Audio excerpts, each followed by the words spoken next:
friends, myself Anmol Jain from Department of Computer Science and Engineering from ABS Engineering College, Ghaziabad. Today we will discuss the concept of the CLR parser and LLR parsing table. So, before understanding the CLR and LLR parsing table, it is expected that all of you have gone through the SLR parsing table. So, if you have not go through the SLR parsing table, please go through the SLR parsing table first, then come to the CLR parsing table. So, if we compare to the CLR parsing table with the SLR parsing table, then there are certain differences. So, let us see that how the CLR1 parser is different from the SLR0, SLR1 parser. So, if we compare the SLR parser, then we calculate the LR0 items, canonical collection of LR0 items, but in CLR we calculate the LR1 set of items, where this one is the look ahead. So, what is the form of the LR1 item? How do we represent the LR1 item in CLR parser?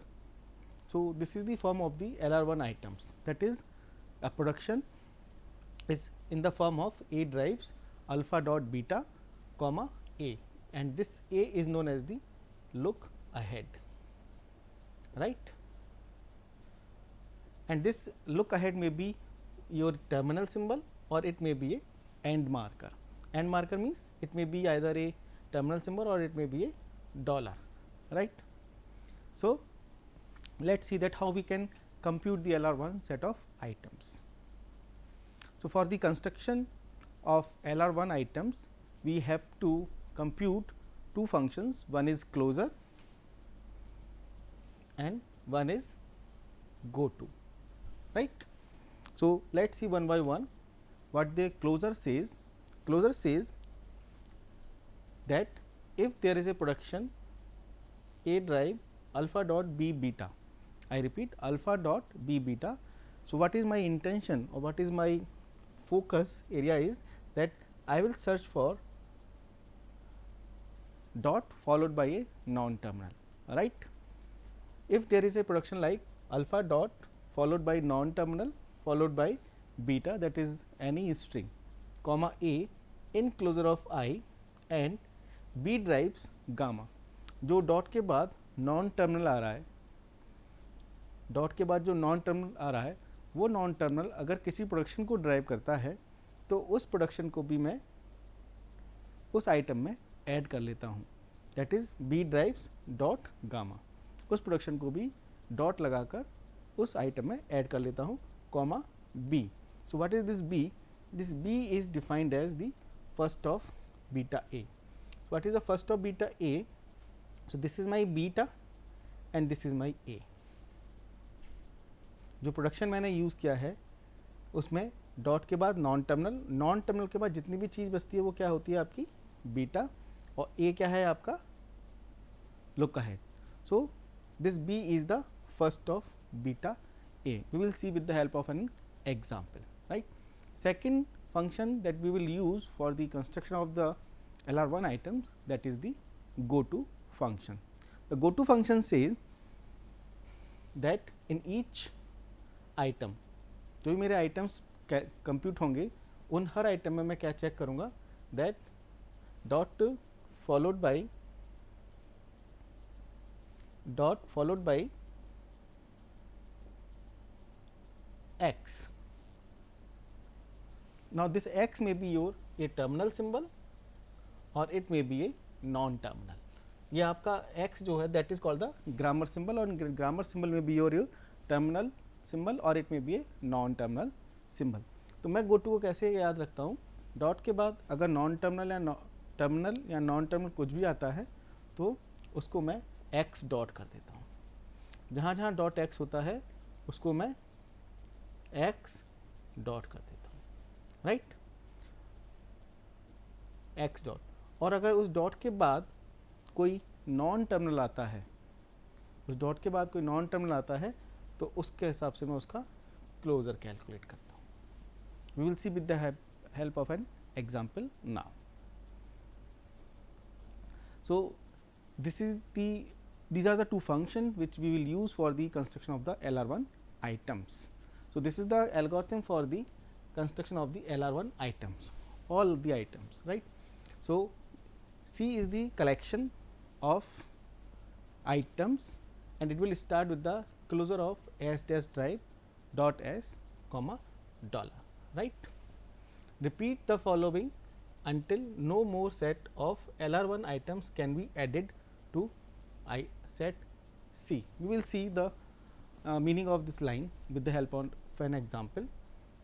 For each item in C and each grammar symbol X, her item में हर grammar symbol के लिए मुझे ये check करना पड़ेगा कि वो item grammar symbol के ट्रांजिशन से कौन सी दूसरे आइटम पे जाता है या मैं कहूँ दूसरे स्टेट पर स्विच करता है.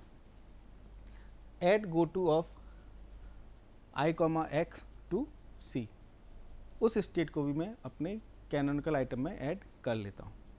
Let's see with the help of an example.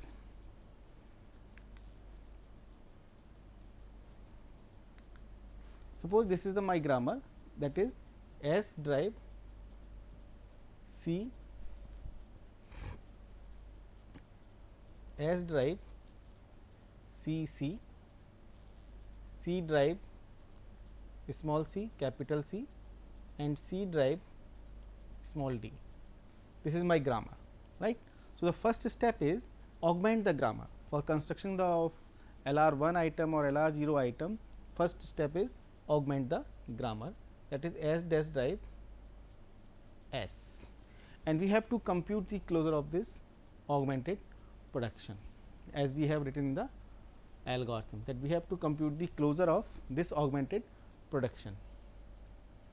So, what I have done, that is the S dash drive dot S, this is the closure. So, we will calculate the closure of this S dash drive dot S. So, what this closure says, this closure says S dash drive dot S comma dollar, dot के बाद अगर non terminal आता है और उस non terminal से कोई production drive होता है तो उस प्रोडक्शन को भी मैं डॉट लगाकर अपने आइटम में ऐड कर लेता हूँ. सो लेट्स सी, डॉट के बाद क्या आ रहा है आपका कैपिटल एस, और कैपिटल एस किसको ड्राइव करता है आपका कैपिटल सी सी. तो मैंने एस ड्राइव सी सी को भी डॉट लगाकर ऐड कर लिया, that is S drive dot C C comma first of beta A. Now what will the first of beta A? So here we can see the first of beta A is, so here if it is nothing, that is nothing is epsilon then dollar, then first of dollar is itself dollar, right. It should be the understanding for the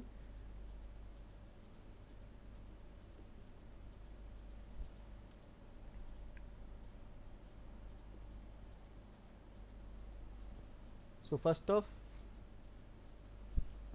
epsilon dollar will be the first of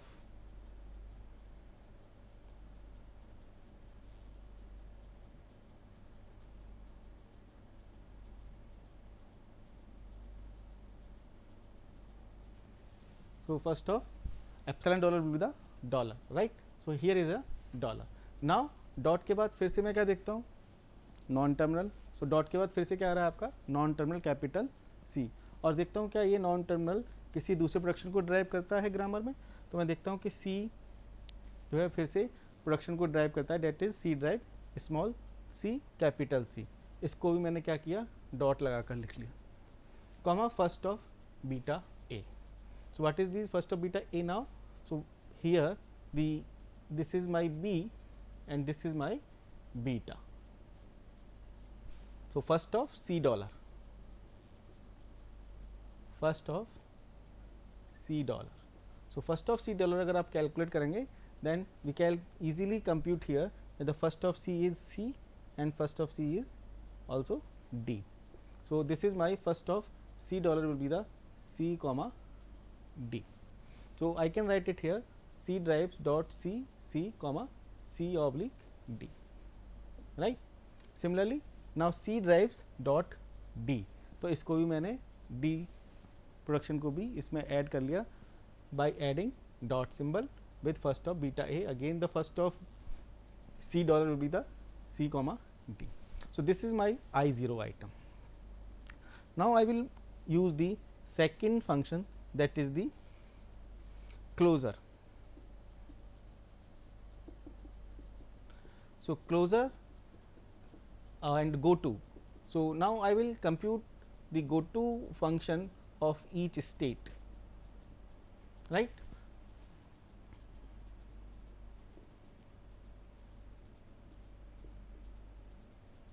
So this is my I0 state. Now I will use the go to. Go to means ये I0 state किसी भी grammar symbol से दूसरे state पर कैसे जाती है. जो मेरा गो टू फंक्शन है वो क्या है, गो to of I comma x. I comma x means I0 state पर कोई भी स्टेट पर टर्मिनल और नॉन टर्मिनल का मूवमेंट. इसको मैं कहता हूँ कि go to function is like a DFA. Let's see. I start with the I0. First I have calculated the I0. Now I0 पर कैपिटल S का movement, that means go to of I0 comma S. इसको मैं लिख सकता हूँ गो to of I0 comma S. I0 comma S क्या कहता है, जहाँ जहाँ, अब मेरे गो टू डेफिनेशन क्या कहती है कि I0 में जाओ और देखो जहाँ जहाँ डॉट S है वहाँ वहाँ S डॉट कर दो. यही मैंने बताया आपको डेफिनेशन में कि जहाँ जहाँ डॉट एक्स है वहाँ वहाँ एक्स डॉट कर दो. उसके बाद उसका क्लोज़र बनाते हैं. सो इस आइटम में गया I0 में जहाँ जहाँ डॉट एस है, जहाँ जहाँ पूरे आइटम सेट में जहाँ जहाँ डॉट एस होगा वहाँ वहाँ एस डॉट कर दूंगा. तो मैंने यहाँ देखा कि यहाँ डॉट के बाद एस ही है तो मैंने इसका एस डॉट कर दिया, that is S dash drive S dot comma dollar. Then compute its closure. Compute its closure. जो मेरा आइटम आ गया इसका मुझे क्या कैलकुलेट करना पड़ेगा, क्लोज़र. क्लोज़र क्या कहता है कि अगर डॉट के बाद कोई नॉन टर्मिनल आता है, इस डॉट के बाद अगर कोई नॉन टर्मिनल आता है और वो नॉन टर्मिनल अगर किसी प्रोडक्शन को ड्राइव करता है तो उस प्रोडक्शन को भी मैं डॉट लगाकर उस आइटम में ऐड कर लेता हूँ, राइट. सो इसमें डॉट के बाद कोई नॉन टर्मिनल नहीं है, so leave it, it's complete. Now I0 पर कैपिटल C का मूवमेंट, राइट. I0 पर कैपिटल C का मूवमेंट क्या कहता है, I0 में जाइए जहाँ जहाँ डॉट C है, जहाँ जहाँ डॉट कैपिटल C है वहाँ वहाँ कैपिटल C डॉट कर दीजिए. मैंने क्या किया, एस ड्राइव डॉट C को क्या कर दिया, C डॉट C कर दिया comma dollar. Now compute its closure. Its closure means इस प्रोडक्शन का closure. So what will be its closure, dot के बाद कैपिटल C किसी प्रोडक्शन को ड्राइव करता है, कैपिटल C जो है वो C को ड्राइव करता है, कैपिटल C जो है वो D को ड्राइव करता है. तो मैंने इन दोनों प्रोडक्शन को भी डॉट लगाकर लिख ली, comma first of beta A. First of beta A means first of C dollar. First of C dollar will B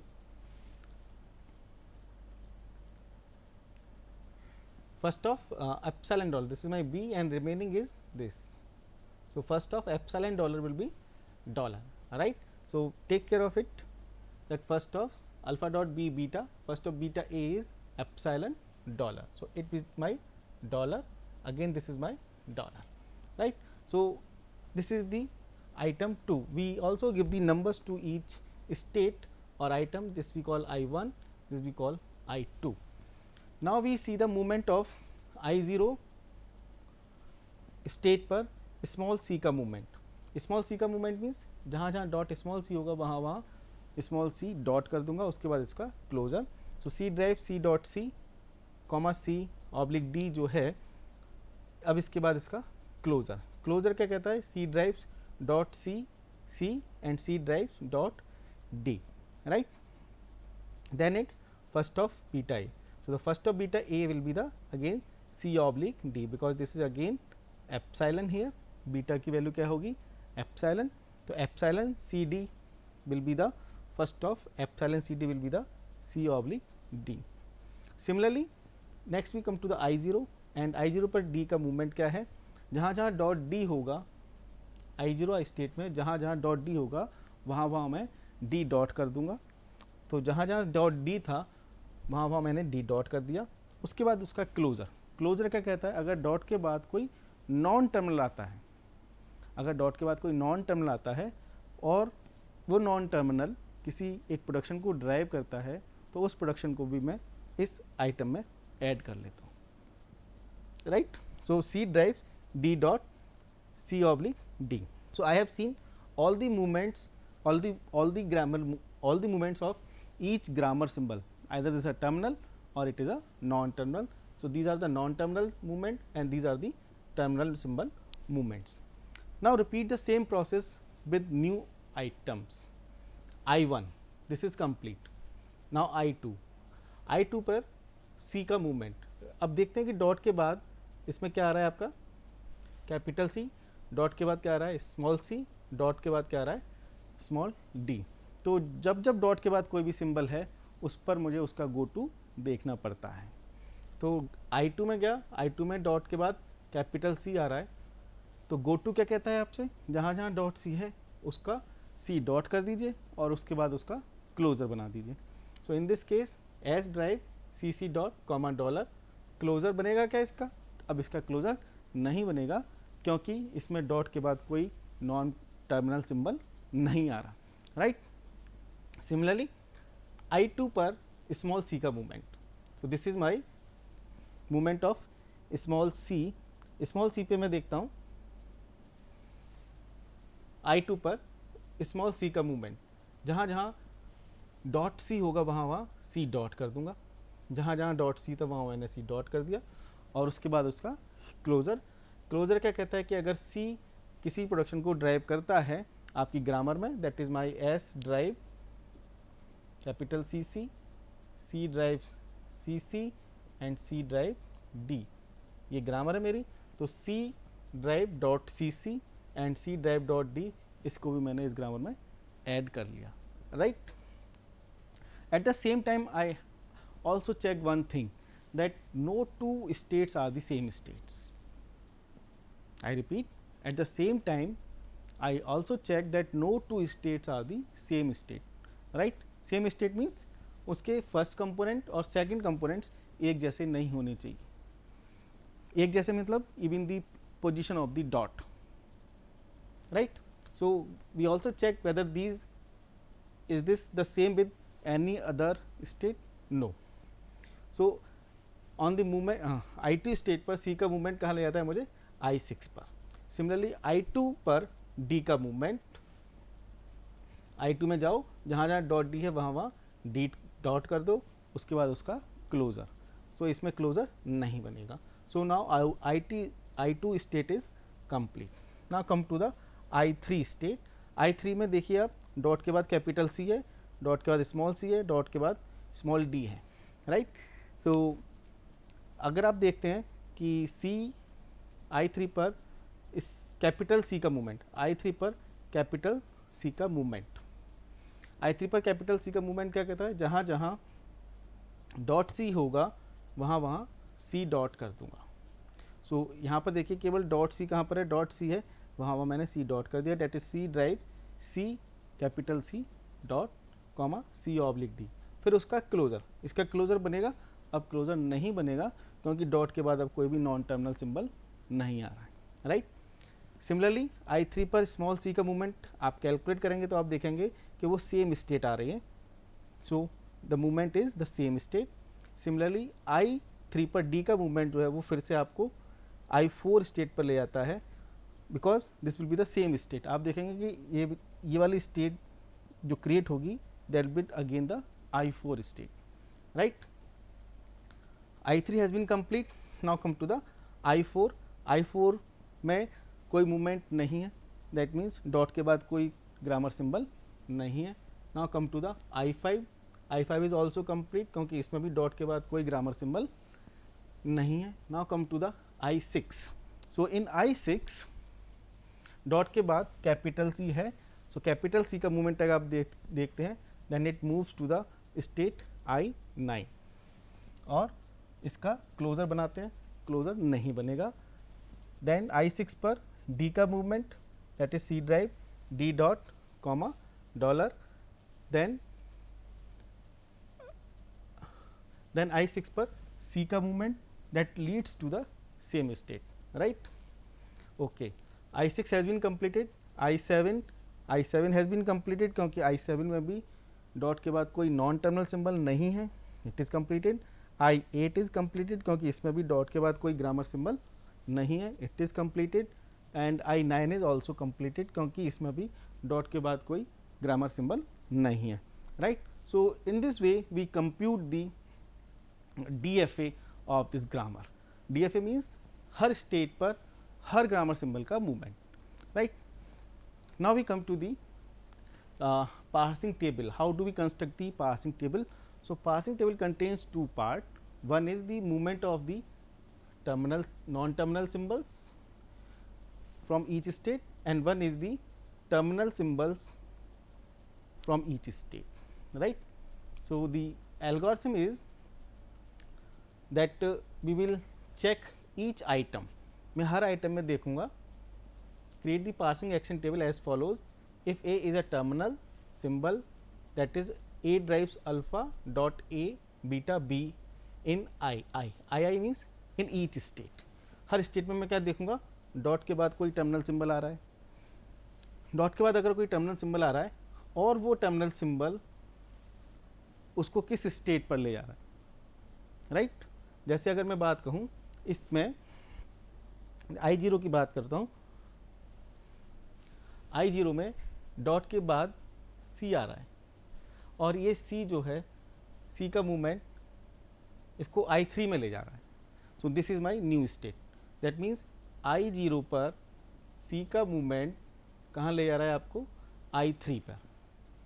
I0 पर स्मॉल c का मूवमेंट आपको कहाँ ले जा रहा है, I3 पर. अगर ऐसा है देन एक्शन पार्ट जो है आपका वो क्या कहता है, I कॉमा A के करस्पॉन्डिंग आप लिख दो शिफ्ट J या S J. So in this case this is my I comma small c and it leads to I J. So इस केस में क्या है आपका I0 पर C का मूवमेंट आपको कहाँ ले जाता है, I3 पर. तो टेबल में मुझे क्या लिख देना है, 0 और C के कॉम्बिनेशन पर S3. ठीक है, we will see now. So this is my parsing table कि स्टेट नंबर 0 पर स्मॉल c का मूवमेंट मुझे कौन सी स्टेट पर ले आ रहा है, स्टेट नंबर 3 पर, दैट इज I3 स्टेट पर. ठीक है, सो S3. सिमिलरली S0 पर D का मूवमेंट I0 स्टेट पर D का मूवमेंट मुझे कहाँ ले आ रहा है, स्टेट नंबर 4 पर. तो मैं इसको लिखूंगा S4. ठीक है, so this is the first method for the filling the parsing table. Similarly you can check the state number 2 पर C का मूवमेंट. स्टेट नंबर 2 पर स्मॉल c का मूवमेंट कहाँ ले आ रहा है आपको, स्टेट नंबर 6 पर, राइट. तो I2 पर C के मूवमेंट से कहाँ पहुँचूंगा मैं, S6. I2 पर S6. I2 पर D का मूवमेंट, I2 पर D का मूवमेंट मुझे कहाँ ले आ रहा है, I7 पर. तो I will fill here S7, right. So this is the first line of this algorithm. अगर ऐसा है तो second line of this algorithm is if A drive alpha dot is in state, then action I comma A is reduced by A drive alpha. अब मुझे क्या देखना है, अपने आइटम में जाके ये देखना है that A drives alpha dot type का कौन सा प्रोडक्शन है. A drive alpha dot type का मीन्स डॉट सबसे लास्ट में किस आ रहा है कि किसी आइटम में. तो यहाँ में मैं देखता हूँ कि इसमें किसी भी आइटम में डॉट लास्ट में नहीं आ रहा. Now we come to the I1 में डॉट लास्ट में पहुंच गया है, डॉट में लास्ट में पहुंच गया है, या मैं कहूँ कि डॉट के बाद कोई भी ग्रामर सिंबल नहीं है. अगर ऐसा है then it should be reduced. It should be reduced by that production except this means augmented production को छोड़कर. So let's see in I2 there is no production which is having the dot at the last. I3 no production in which dot is at the last. हाँ, this is I4 which is having the C drives D dot, that means dot जो है वो आपका last में पहुंच गया है, right तो I4 में मुझे क्या करना पड़ेगा, I will have to write reduce by this production. Reduce by this production means I4 में C के मूवमेंट से कहाँ करना पड़ेगा, reduce by R3. R3 means मैं आगे नंबर दे देता हूँ, that is S drive capital CC, this is production number 1, S drive sorry C drive small c capital C production number 2 and C drives D, this is production number 3. So reduce by R3. Similarly state 4 में आप D के corresponding देखें, state 4 में D के corresponding there is R3. D के corresponding क्या होगा, D dot फिर से पहुंचेंगे हम, then it will be the R3, right. Now come to the state number 8. We will see state number 8. तो बाकी आपने I4 में है, I5 में डॉट है लास्ट में, I5 में डॉट है,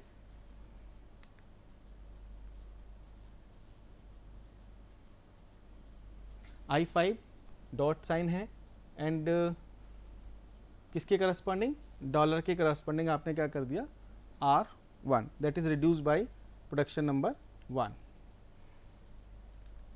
right, reduced by production number 1 because this is my production number 1, right.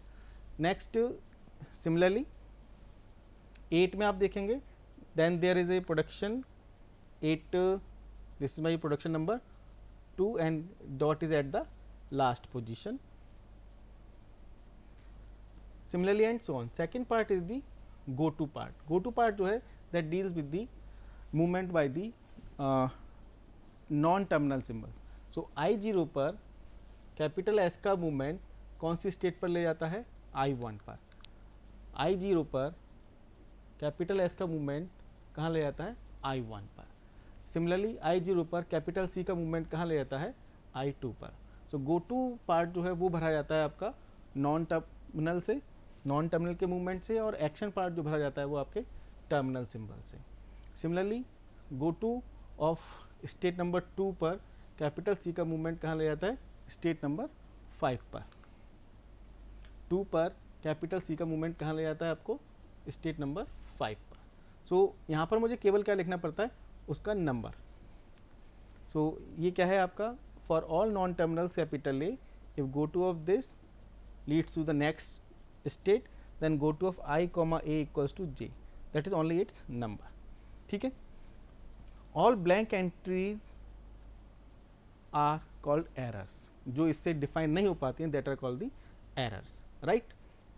One more is that if S dash drive S dollar, S dash drive S dot है comma dollar, then this is called as the accept state. So s dash drive dot s is find in I1 state, and this in I1 state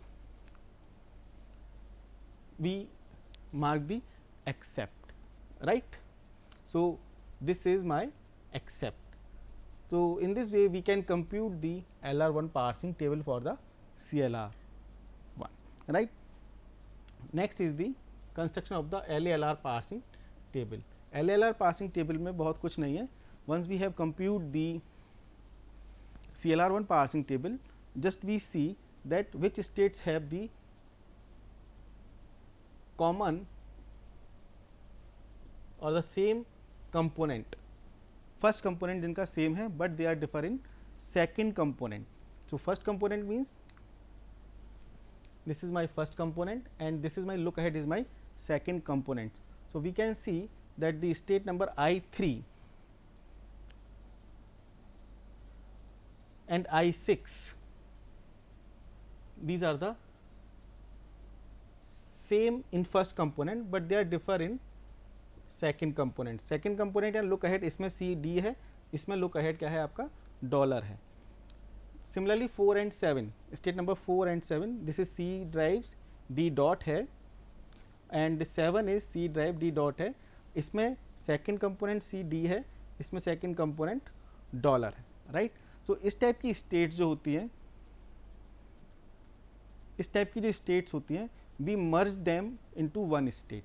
सो मैंने क्या किया, 3 और 6 को मर्ज कर दिया, 4 और 7 को मर्ज कर दिया. जहाँ जहाँ मेरा 3 था वहाँ मैंने 3 6 लिख दिया, जहाँ जहाँ मेरा 4 था वहाँ 4 7 लिख दिया, और स्टेट नंबर 6 और 7 को मैंने क्या कर दिया, अपनी टेबल में से रिमूव कर दिया. So now the new LALR1 parsing table will be having number of states 0, 1, 2. This is a new state. This is the merge of the 3 and 6. New state 4 and 7, 5, 8 and 9. These are the number of states in LALR1 parsing table. Right? Thank you.